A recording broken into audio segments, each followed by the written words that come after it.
Lindamood-Bell Radio. I'm Dave Hungerford for Lindamood-Bell, and you know you can count on Lindamood-Bell to meet the learning needs of your family, no matter what. Whether your child needs a boost in a skill like reading or math, or they need a new school solution, we have customized learning support that can make this year a success. We help students of all ages and abilities learn to their potential. Our solutions are fun and effective, live, online, and in person by location. Learn more and get started. Lindamood-Bell.com or call us at 800-300-1818. Here's a conversation I had with Sapna, the mother of two boys who received instruction at our learning center in London, England. I'm Sapna Arora. We are in London. I've got two of my boys over here, Meher Arora and Kabir Arora, and we live in Harrow on the Hill. And what part of London is that? Northwest. So is that like northeast, southwest of That's the central? northwest. Along the western part? Yeah. And so tell me about your boys. What ages are they and what kind of kids are they? Meher is 17 years old, Kabir is 15 years old, and they're lovely boys. They love coming here. They love the attention that they get over here. What were they like growing up? Meher is on the autistic spectrum, so he's different. He's very social.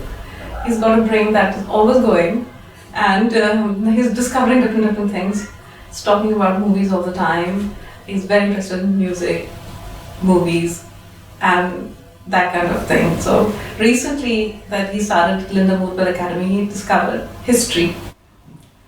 And he learned to do presentation, so he was very excited. A, that he learned to do a presentation. B, he learned about history and he learned about Harrow. So they went from Harrow in 1922 till Harrow in 2020.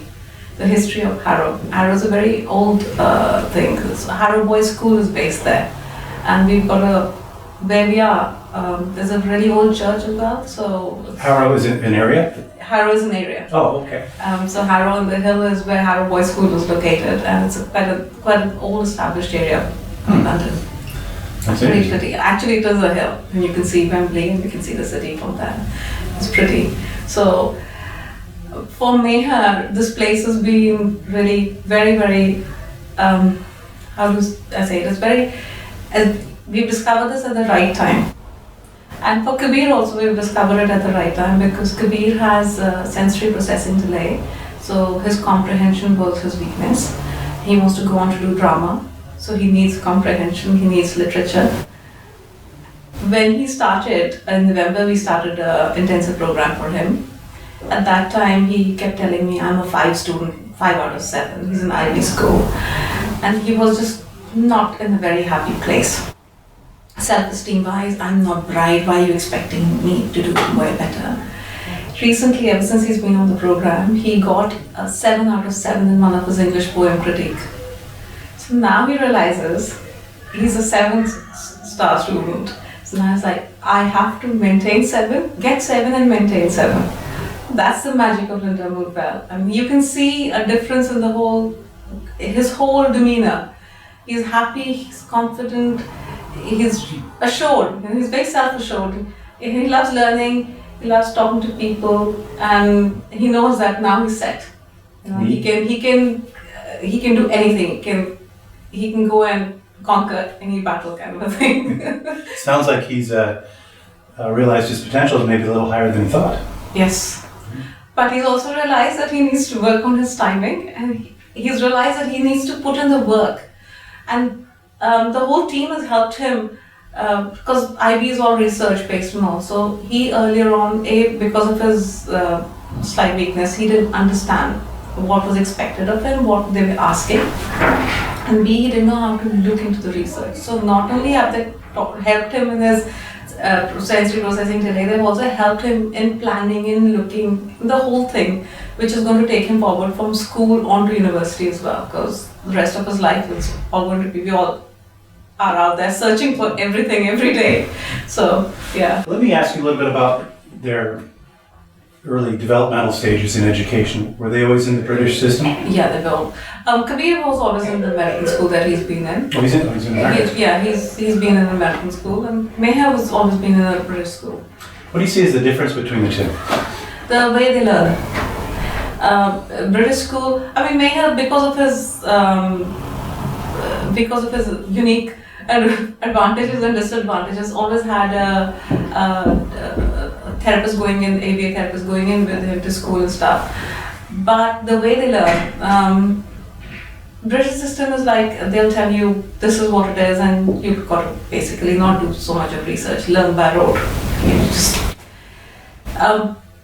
With Kabir school, the IB system, they are informed learners. Right from the very beginning, they teach them how to search for information, what it is. Everything is kind of broken down very nicely.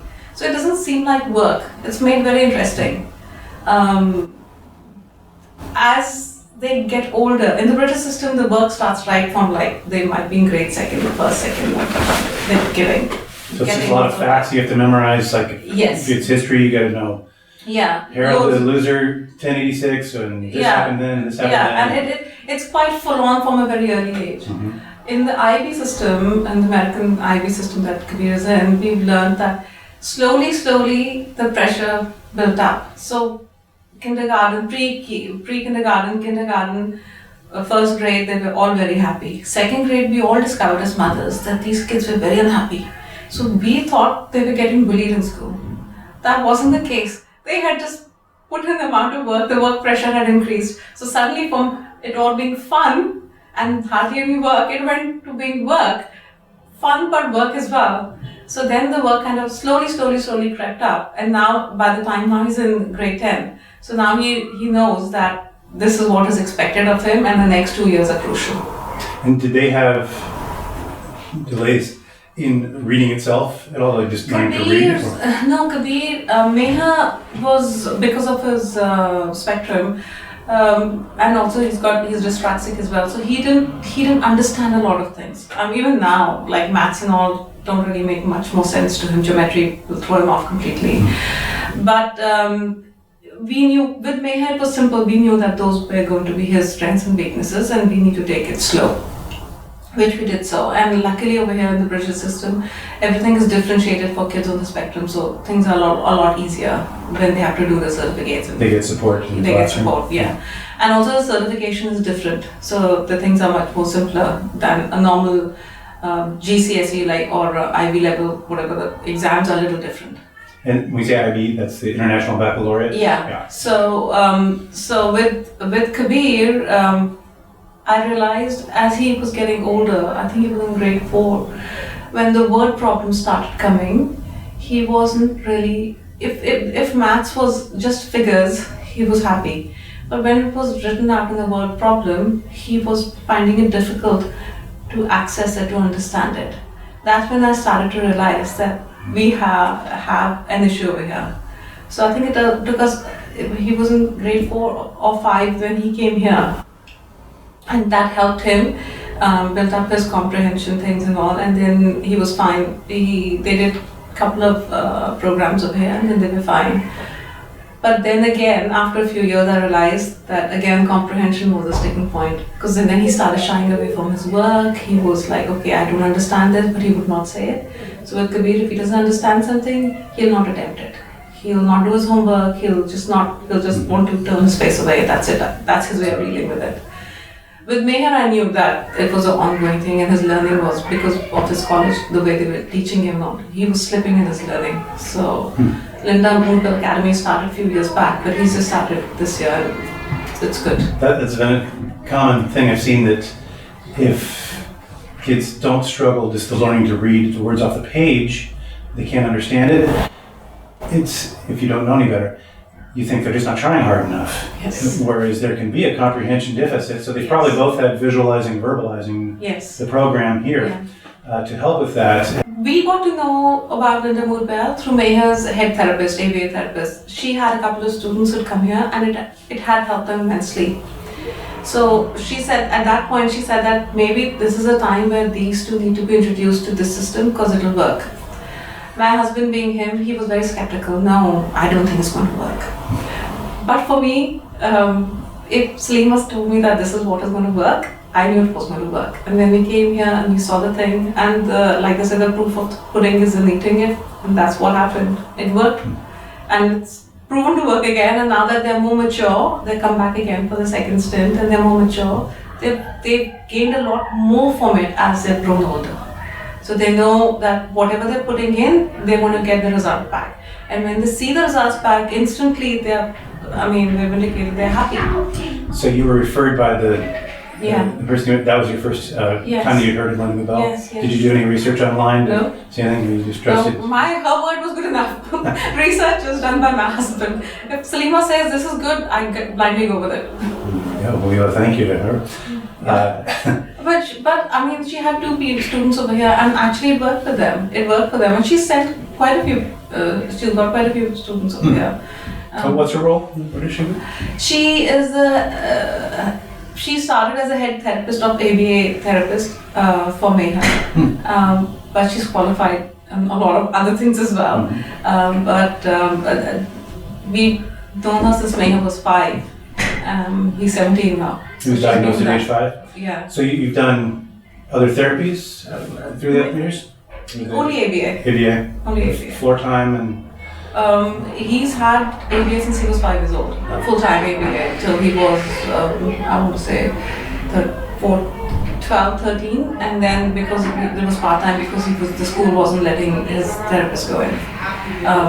But then we've had speech therapy and so on. And therapy for your other son? Or? No. It was just kind of a delay. He was.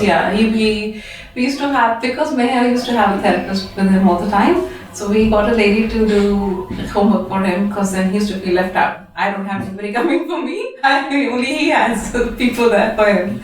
So no, luckily Kabir was just a delay, sensory processing delay. Any other siblings at home? No. Oh, two. No, two is enough. I've got my hands full with these two. With Meha, when they said this is a British system for you, the psychologist, not the psychologist, the pediatrician in the NHS hospital, she saw Meha because he wasn't speaking, and he was 3 years old. We already had Kabir. So we went into the room. And she made us wait for a long time. We went into the room, she gave him a couple of dices. Meha took the dices and he just threw them away because he was just very annoyed. And she said, see, that's classic autism for you. That's a classic case of autism. He's not engaging, he's not doing anything else. She wouldn't let me out of the room till I agreed with her. So I agreed, I sent my husband and Meha out. I agreed with everything she said. Come for this. I went out, although she wasn't letting me out. I called up the hospital later and cancelled everything. So it's a very in-the-box approach. And with Meha, because I knew all the time that, okay, he has a difficulty, but I was not ready to put a label on it because I was not myself sure that this is what it is. And as he's grown older, now, like Srinivas thinks, it's more a case of dyspraxia and ADHD, the way his brain goes. And we know that his brain is super fast. He's like here, there, everywhere, taking in information from everything. And it's funny when it thinks that is related to his interest, his retention power is amazing. That's probably the goal is to going fast everywhere to going fast on certain channels, right? Yeah. And so what do you see for their near future? So for Meha, I would like him from the beginning. I've always told them that education is important. It opens up doors for you. It makes you think, it makes you understand what you want in life, and once you've had whatever qualification you want to get, you're set for life. Nobody can take that away for you. So that's always your backup. So for Meha, I would very much like him to go and pursue a degree of some sort, whatever is his interest, whatever is his aptitude, whatever he can achieve. So I feel that Lindamood-Bell Academy can help him in achieving his learning potential, because he's just started his journey of learning again. Because whatever he learned, he'd forgotten about it. And the way he's learning now, he's not going to forget. That is the beauty of this place. I would like him to achieve a degree of some sort or qualification of some sort that will help him later on in life for him to be independent. For Kabir, it's easier because his heart is set on drama. He wants to be an actor, he's debating should I do film, and they were doing an aptitude test. I can be a teacher, I can be this, I can be that. So he's going to do something in the creative field. And if there's ever a remix of Harry Potter, he can play any of the roles, I'm sure. I think he'll play Hagrid very well. He does. Exactly. He doesn't have the beard yet, but it's working on it. Different sideburns. So yeah, if I have to threaten them with anything, I tell Meha, I'll make you vegetarian. He listens. I tell Kabir, I'll cut your sideburns off. He listens. Very nice. So, what made you switch? I mean, you'd gone through the Lindamood-Bell, just the program piece first with each of them, right? Yeah. But to move to the academy is a big step. But they didn't have the academy at that time. They introduced the academy after he finished his program. Then they introduced the academy, and because he was in school at that time, we were like, okay, fine, he's okay right now. Mm-hmm. And then we realized that it's not okay right now. He needs another learning thing. And by that time, we couldn't find an ABA therapist as well. And cost-wise, it would have worked out the same, if he was full-time in ABA or he's here, it would have worked out exactly the same. So we thought that, okay, let him come here. And also he gets a social aspect of it. He's mixing with other kids, so he's happy. This is nice because this is one of the larger centers where you do have a lot of kids in. Yeah. What would you say to parents that are considering, that maybe have a student on the spectrum, that are considering? I would say that go for it. It works. The most important thing I think for kids on the spectrum is to be aware, to have knowledge, and to know that, to have life skills basically. And once their brain is all, they have it all in there. It's just a matter of fine-tuning it all. And the atmosphere over here, the support that they get is very nice. You won't get this anywhere else. The one-to-one and concern that is there for everyone, from everyone and for everyone is really good. And they're not differentiated like, oh, this or that. So everyone is together. They're all having fun together. Great. Well, thank you very much. I appreciate you sitting down with me today. Thank you. Lovely seeing you. Fun chat. And thank you for listening. You can view short videos of Sapna and each of her sons on our YouTube page. Check the Student Stories and Testimonials channel. You can also find us on Twitter, Instagram, Facebook, and of course, at lindamoodbell.com. We are Lindamood-Bell.